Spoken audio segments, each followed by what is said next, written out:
Salut les amis, content de retrouver. Petite vidéo avant match du FC Barcelone à domicile face à Séville. Donc, comme vous le savez, enfin la trêve internationale vient de se terminer. Donc, les championnats, ça s'enchaîne. Et après la Ligue des Champions et après les championnats avec le Classico par ici.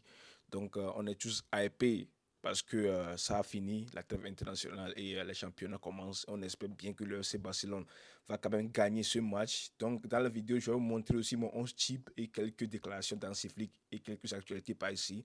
N'hésitez pas à participer dans les commentaires et abonnez-vous si ce n'est pas encore le cas. Merci. Et on continue déjà avec le match. Donc, ça va se jouer à domicile à Montjuic du côté du FC Barcelone. Mais attention, c'est le Séville. Ce n'est pas le Séville il y a 2 ans ou 3 ans où Séville explosait tout, où Séville était tellement en forme. Mais maintenant, le Séville de cette année, c'est pas un Séville tellement très bon. C'est pas un Séville qui est en pleine forme. C'est pas un Séville qui n'encaisse pas, c'est un Séville qui encaisse toujours les buts. Face à des petites équipes comme Alavés, comme Valladolid, comme Getafe, sans manquer du respect aux équipes comme ça encaisse trop du côté du Séville et il n'y a plus de joueurs qui sont tellement bons comme El Nasseri qui est parti à Cunha. Je ne sais pas s'il est là, Ramos qui est aussi parti.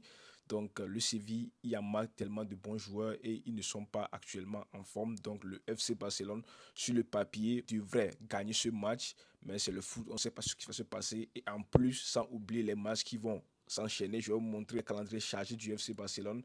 Le FC Barcelone va jouer demain face à Séville à 21h et 3 jours après, ils vont jouer face au Bayern Munich à domicile.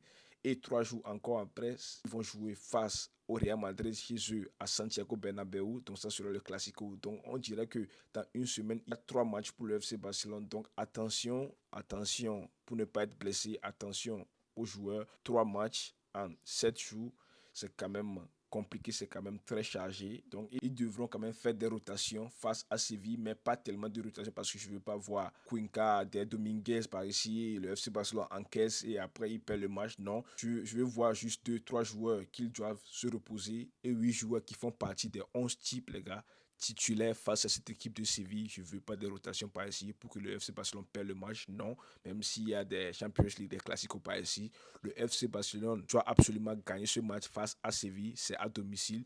Donc, je vais vous montrer quelques joueurs à l'entraînement hier. Donc, pour Gavi, on pourra voir Lamine Yamal en question que lui devrait être sur le banc.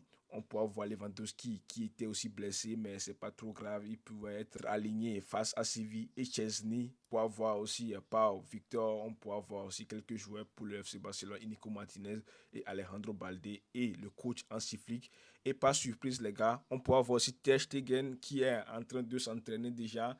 Il fait un peu de gymnase avec un entraîneur personnel qui, je ne dis pas qu'il va quand même jouer, hein, vu qu'il est blessé jusqu'à l'année prochaine. Il y a quand même une étape pour sa régénération, Ter Stegen. On sait que c'est Chesney qui va gauler jusqu'à ce qu'il ne revienne et on espère bien que Chesney fera des bons matchs, les gars, pour le FC Barcelone. Et je vais vous montrer maintenant quelques déclarations d'Hansi Flick. Il n'y a aucune raison de changer demain. Iñaki Peña jouera demain. Donc c'est ça que Hansi Flick a dit en conférence de presse que Iñaki Peña va jouer demain face à Séville. Mais je ne comprends pas parce que moi j'aimerais bien voir Chesney. Je ne sais pas ce que vous en pensez, mais Chesney doit avoir quelques minutes, les gars, pour être prêt pour le match face au Bayern et face au Real Madrid. Mais si jamais Iñaki Peña joue et on aligne Chesney le mardi face au Bayern, je ne sais pas comment il va jouer. Je ne sais pas qu'il est prêt, s'il est prêt pour jouer ses minutes face aux grosses équipes, je ne sais pas, mais le mieux c'est de le laisser aussi jouer. Peut-être que je me trompe, Hansi Flick va aligner Iñaki Peña et quelques minutes après le deuxième mi-temps, il va le changer, je ne sais pas trop, mais on verra bien ce que ça va donner. Sinon, c'est ça qu'a dit Hansi Flick. Et sur Yamil Yamal, Hansi Flick dit nous devons concentrer sur Séville et nous jouerons avec les 11 meilleurs. Il s'est rétabli et nous remercions l'entraîneur de lui avoir donné du repos. Donc concernant Luis de la Fuente, il lui a donné le repos le mardi parce qu'il ne devait pas jouer face à la Serbie et il est retourné au FC Barcelone. Donc c'est ça que Hansi Flick dit que Lamine Yamal devait être sur le banc les gars, mais il va quand même jouer si le match ça se passe pas bien. Je pense qu'il va quand même jouer, mais le mieux c'est de le laisser sur le banc en première partie et dans les 20 dernières minutes, il entre pour avoir quelques rythmes, les gars, pour être prêt face au Bayern. La décision est prise. Gavi, Olmo, Fermin et Chesney seront inclus dans le match contre Séville. D'après le Mundo Deportivo, c'est quand même une bonne nouvelle pour le FC Barcelone parce que ces joueurs qui sont blessés, ça va être des mois ou bien des semaines, sont inclus dans le match. C'est quand même une bonne nouvelle parce que le FC Barcelone va être très compétitif, les gars. Si ces joueurs blessés sont tous là, ça serait un passage très incroyable. Chesney est désormais prêt à 100%. Donc pour moi, il est prêt, il peut jouer ce match, les gars. Donc on verra bien si Hansi Flick va le mettre demain ou pas. C'est ça que on se pose tout le monde. Si Hansi Flick va le mettre demain ou pas, on verra bien ce que ça donne. Maintenant, je vais vous montrer mon 11 type, les gars. Donc n'hésitez pas de mettre ça dans les commentaires si vous n'êtes pas d'accord avec moi sur un point. Lewandowski en attaque, bien qu'il a eu quelques coups par ici, je pense qu'il est maintenant prêt pour le match. Il n'est pas blessé. Rafinha, pas Victor. Pourquoi pas Victor? Parce que Lamine Yamal a quelques surcharges, il a besoin de repos. Je pense que le mieux, c'est de le mettre sur le banc. Il y a certains qui vont me dire que pourquoi pas Ansu Fati. J'aimerais aussi voir Ansu Fati, mais le problème est que Ansu Fati n'est pas actuellement pas top, pas en forme, à mon avis, parce que ces derniers matchs n'ont pas été mauvais, n'ont pas été aussi tellement très bons. Mais je pense que Paul Victor, ce qu'il nous a montré en pré-saison, il pourra faire l'affaire et en cours de match, Ansu Fati pourra le remplacer.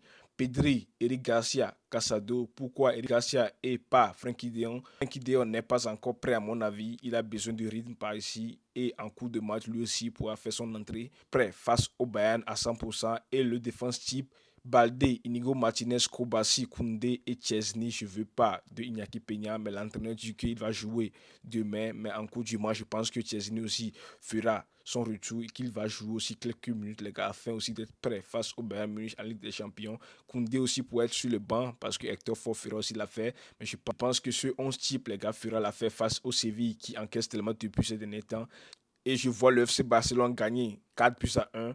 Ils vont quand même encaisser ou bien 3 buts à 0. FC Barcelone, donc c'est mon pronostic. Si quelqu'un veut muser, je vois le FC Barcelone gagner et pas perdre ce match. Mais c'est quand même le foot, on ne sait pas ce qui va se passer. Donc c'est tout ce qu'il y a à dire, les gars. J'espère que ça vous a plu. Merci à vous. Et on se retrouve demain pour la suite de l'actualité et le débrief, bien sûr. Ciao.